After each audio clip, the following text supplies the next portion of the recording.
तो 2026 का बजट सामने आ चुका है। और देखिए, ये सिर्फ आने वाले साल का हिसाब किताब नहीं है, बल्कि ये अगले 20 सालों के भारत का एक पूरा नक्शा है। चलिए इसे एक एक करके आसान भाषा में समझते हैं। सबसे बड़ा सवाल यही है कि आखिर भारत के भविष्य की योजना क्या है। सरकार अगले 2 दशकों में देश को कहां देखती है। इस बजट में इसी बड़े सवाल का जवाब देने की कोशिश की गई है। एक ऐसा विजन जो 2047 तक के भारत की एक तस्वीर पेश करता है। आज के इस विश्लेषण में हम क्या क्या देखने वाले हैं। सबसे पहले हम बड़ी तस्वीर पर नजर डालेंगे, यानी 2047 का लक्ष्य क्या है। फिर हम उस ढांचे को समझेंगे जो 3 मजबूत स्तंभों पर टिका है। इसके बाद देखेंगे कि अर्थव्यवस्था को रफ्तार देने के लिए क्या किया जा रहा है और लोगों की बेहतरी में कैसे निवेश हो रहा है। और हाँ, सबसे आखिर में वो बात जिसका सबको इंतजार रहता है, टैक्स में क्या बदलाव हुए हैं।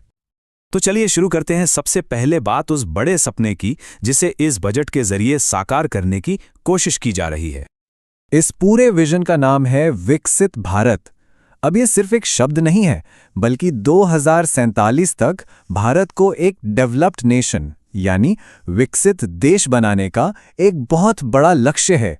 इसका मतलब है कि आर्थिक तरक्की तो हो, लेकिन साथ ही साथ हर नागरिक तक उसका फायदा पहुंचे और भारत दुनिया के साथ कंधे से कंधा मिलाकर चले। अच्छा, अब सवाल यह है कि इतना बड़ा लक्ष्य हासिल कैसे होगा। इसके लिए सरकार ने 3 कर्तव्यों का एक फ्रेमवर्क बनाया है। कह सकते हैं कि ये 3 कर्तव्य ही इस पूरे बजट की नींव है, इसका आधार है। तो ये 3 कर्तव्य हैं क्या? पहला है इकोनॉमी की रफ्तार को तेज करना और ये सुनिश्चित करना कि वो रफ्तार बनी रहे। दूसरा, देश के लोगों की जो उम्मीदें हैं, जो सपने हैं, उन्हें पूरा करना और उनकी काबिलियत को और निखारना। और तीसरा, ये पक्का करना कि विकास की गंगा हर घर, हर परिवार और हर इलाके तक पहुंचे। यही वो 3 रास्ते हैं जिन पर चलकर विकसित भारत की मंजिल तक पहुंचने का प्लान है। चलिए अब पहले कर्तव्य पर जरा गहराई से नजर डालते हैं, यानी देश के आर्थिक इंजन को और ज्यादा ताकत कैसे दी जाएगी, उसे और ईंधन कैसे मिलेगा। और इसकी शुरुआत हो रही है पब्लिक इंफ्रास्ट्रक्चर से, मतलब सड़कें, पुल, पोर्ट्स, रेलवे, इन सब पर जबरदस्त फोकस है। प्लान साफ है, इस रफ्तार को न सिर्फ बनाए रखना है, बल्कि इसे और तेज करना है। और इस रफ्तार को बढ़ाने के लिए जो रकम रखी गई है वो सच में बहुत बड़ी है, पूरे 12.2 लाख करोड़ रुपए। सोचिए, ये सिर्फ और सिर्फ इंफ्रास्ट्रक्चर पर होने वाला खर्च है। अब जरा इन आंकड़ों पर गौर कीजिए, ये एक पूरी कहानी बयां करते हैं। देखिए, 2014-15 में ये खर्च सिर्फ 2 लाख करोड़ के आसपास था और अब ये 12 लाख करोड़ को भी पार कर गया है। मतलब पिछले 1 दशक में इंफ्रास्ट्रक्चर पर कितना ज्यादा जोर दिया गया है, यह साफ दिखता है। लेकिन बात सिर्फ सड़कों और पुलों की नहीं है। इकोनॉमी को रफ्तार देने के लिए छोटे और मझोले उद्योगों, जिन्हें हम MSMEs कहते हैं, उन्हें चैंपियन बनाने का भी प्लान है। इसके साथ ही सेमीकंडक्टर और इलेक्ट्रॉनिक्स जैसे भविष्य के सेक्टर्स पर भी बड़ा दांव लगाया जा रहा है। देखिए, इकोनॉमी कितनी भी बड़ी हो जाए, देश तो आखिर लोगों से ही बनता है। इसीलिए बजट का दूसरा कर्तव्य है भारत के लोगों में निवेश करना, उनकी उम्मीदों को पंख देना और उनकी काबिलियत को बढ़ाना। और इसमें एक बहुत ही दिलचस्प और नई पहल सामने आई है। देश में एक केयर इकोनॉमी यानी देखभाल का पारिस्थितिकी तंत्र बनाना। इसका खास फोकस बुजुर्गों की देखभाल और उससे जुड़ी सेवाओं पर रहेगा।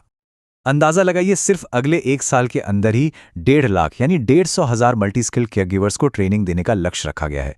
ये एक तीर से 2 निशाने जैसा है। इससे न सिर्फ हमारे बुजुर्गों की बेहतर देखभाल होगी, बल्कि रोजगार के भी बड़े अवसर पैदा होंगे।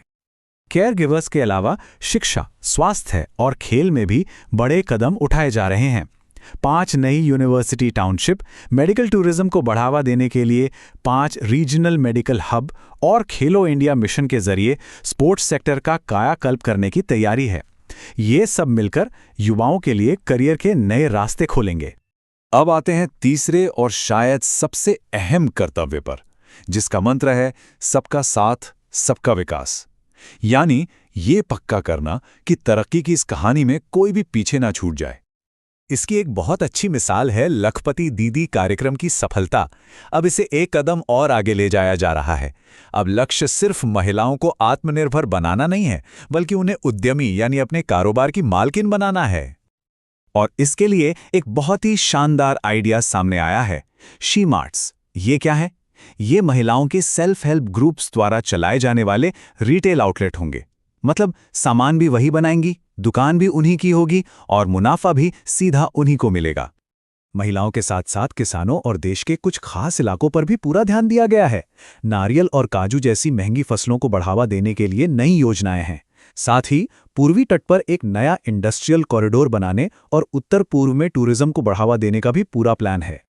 तो ये तो हो गई देश के लिए बड़ी बड़ी योजनाएं। लेकिन अब आते हैं उस सवाल पर जिसका हम सबको इंतजार रहता है, हमारी अपनी जेब का क्या? यानी टैक्स के मोर्चे पर क्या कुछ बदला है?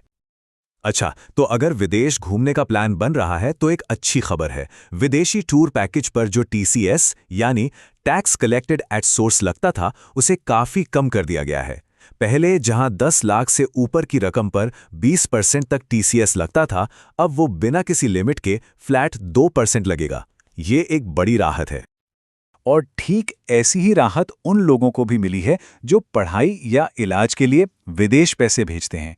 LRS यानी लिबरलाइज्ड रेमिटेंस स्कीम के तहत उन्हें भी अब सिर्फ 2% TCS ही देना होगा।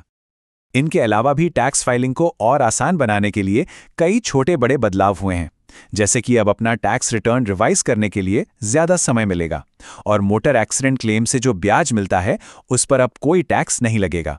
कुल मिलाकर कोशिश यही है कि टैक्स भरने की प्रक्रिया में जो झंझटें होती हैं उन्हें कम किया जाए। तो ये है 2047 के विकसित भारत का एक पूरा रोड मैप। योजना साफ है और इरादे भी बड़े हैं, लेकिन सवाल ये है कि इस लंबे सफर में सबसे बड़ी चुनौती क्या होगी और क्या ये सारी योजनाएं जमीन पर उतनी ही तेजी से उतर पाएंगी जितनी तेजी से कागजों पर बनाई गई हैं? ये एक सोचने वाला सवाल है जिसका जवाब आने वाला वक्त ही देगा।